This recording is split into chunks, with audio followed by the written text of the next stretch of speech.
Good morning class.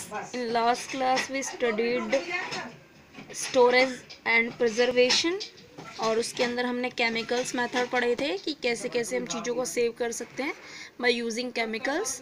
Now today's topic is heat and cold treatment. Storage and prevention में ही हमने first chemical method पढ़ा था जिसमें हमने पढ़ा था कि सोल्ट और विनेगर के थ्रू हम बहुत सारी चीज़ों को प्रिजर्व करके रख सकते हैं.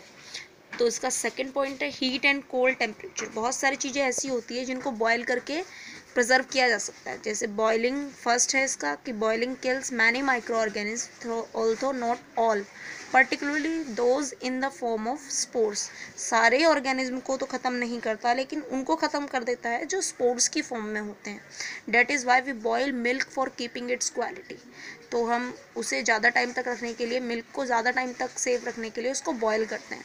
Some time we boil water before giving it to sick people and children. कुछ टाइम हम क्या करते हैं कि पानी को भी बॉयल करते हैं बीमार लोगों को और बच्चों को देने से पहले. वो भी इसलिए कि उसमें जितने भी हार्मफुल माइक्रो ऑर्गेनिज्म है वो ख़त्म हो जाए. Low temperature. Low temperature inactivate the enzyme present in microorganism so that they are unable to break down food and spoil it. Low temperature से क्या होता है कि जो माइक्रो ऑर्गेनिज्म प्रेजेंट है वो सब क्या करते हैं, ब्रेक डाउन हो जाते हैं और खाने को ख़राब होने से बचा लेते हैं. Low temperature also inhibit the growth of cell. जो लो टेम्परेचर होता है वो भी क्या करता है, ग्रोथ सेल की ग्रोथ को, जो हार्मफुल सेल हैं उनकी ग्रोथ को स्टॉप करता है. नाउ द थर्ड टेम्परेचर के अंदर ये पाश्चराइजेशन. पाश्चराइजेशन भी एक प्रोसेस है जिसके थ्रू दूध को हम सेफ रख सकते हैं, मिल्क को सेफ रख सकते हैं. एक साइंटिस्ट थे लुईस पाश्चर नाम के जिन्होंने डिस्कवर किया था एक bacteria cause food to decay.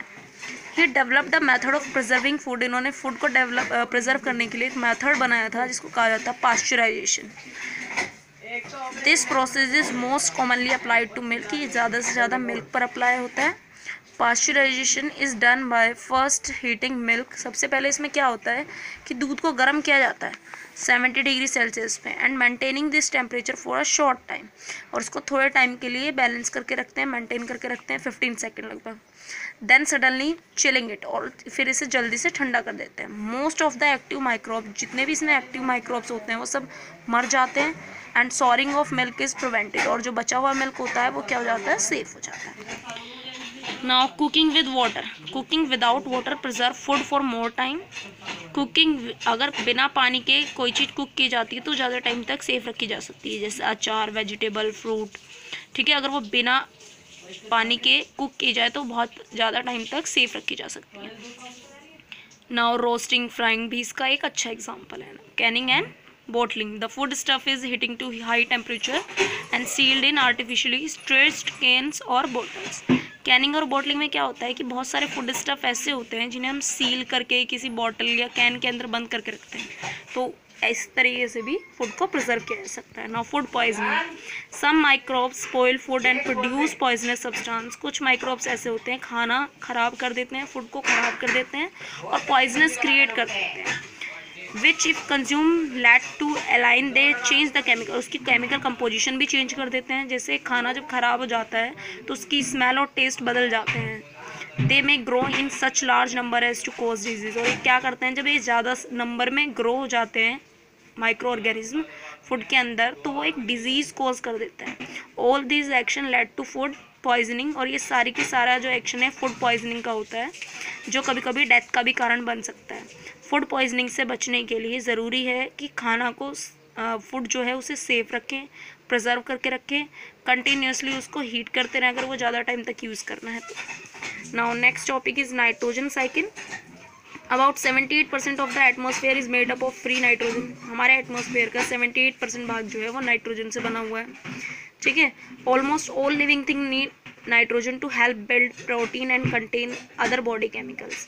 जितने भी लिविंग थिंग्स हैं उन सबको नाइट्रोजन की ज़रूरत होती है प्रोटीन बनाने के लिए और अपने आप को सेफ रखने के लिए. In spite of being surrounded by nitrogen gas, most organism can not use this free nitrogen in the air. बहुत सारे माइक्रो ऑर्गेनिज्म ऐसे हैं जो फ्री नाइट्रोजन यूज़ नहीं करते किसी भी प्रोसेस के लिए. Most of the living thing can use only that nitrogen which is combined with other elements in compound. बहुत सारे लिविंग थिंग ऐसी हैं जो डायरेक्ट नाइट्रोजन यूज़ नहीं करती है एटमॉस्फेयर से, वो कंपाउंड्स के साथ मिक्स या और एलिमेंट्स के साथ मिक्स नाइट्रोजन यूज़ करते हैं। Now nitrogen fixation, few kinds of bacteria can take nitrogen directly from the air and from nitrogen compound. कुछ बैक्टीरिया जो होते हैं वो नाइट्रोजन से डायरेक्टली लिए जाते हैं जो एयर में पाई जाती है, और कुछ कंपाउंड वाले से, और इसी प्रोसेस को कहा जाता है nitrogen fixation. Nitrogen fixing bacteria turn nitrogen gas में टर्न हो जाता है, which plant can not use for food, तो उसको खाना बनाने में यूज़ नहीं कर सकते plant, into nitrogen compound that plant can use for food.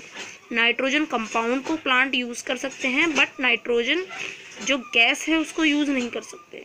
These nitrogen fixing bacteria often appear as lumps on the roots, ये lumps के रूप में दिखाई देती हैं रूट्स पे, जैसे बीन्स, पी एंड पीनट्स जो होते हैं इन सारे प्लांट्स में दिखाई देती हैं। The root of plant such as अल्फाला are also favourite site for nitrogen fixing bacteria. ये बैक्टीरिया की सबसे अच्छी साइट है जो प्लांट है, ठीक है, ये सबसे अच्छी साइट है। ये यहाँ पे ये डायग्राम शो हुआ है अल्फाला का, तो यहाँ पे सबसे अच्छी नाइट्रोजन फिक्सिंग बैक्टीरिया शो होते हैं। तो nitrogen fixing bacteria also help replace the nitrogen compound in the soil. Nitrogen compound replace करने में हेल्प करते हैं नाइट्रोजन फिक्सिंग बैक्टीरिया।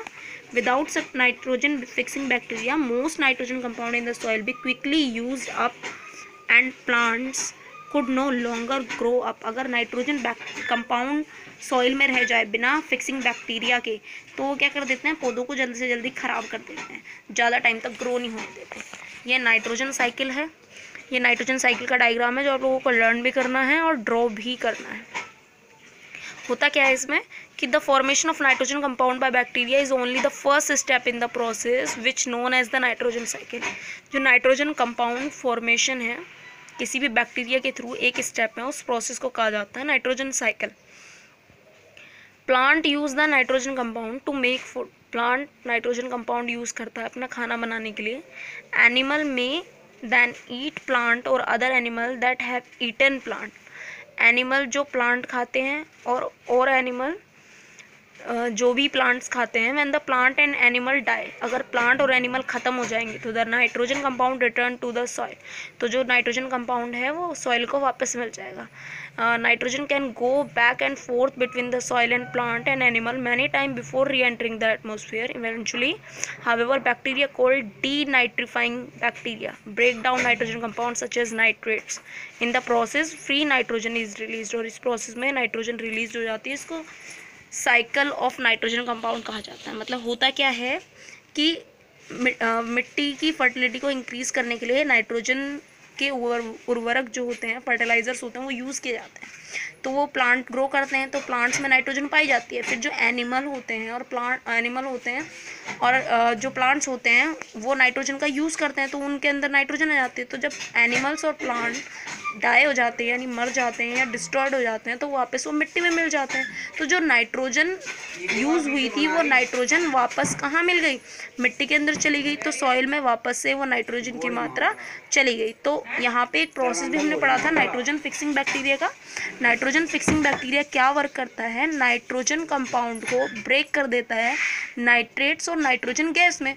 तो नाइट्रेट्स तो मिट्टी की फर्टिलिटी को इंक्रीज़ कर देते हैं और नाइट्रोजन गैस वापस से एटमॉस्फेयर में चली जाती है। तो ये पूरा प्रोसेस इसने शो किया हुआ है।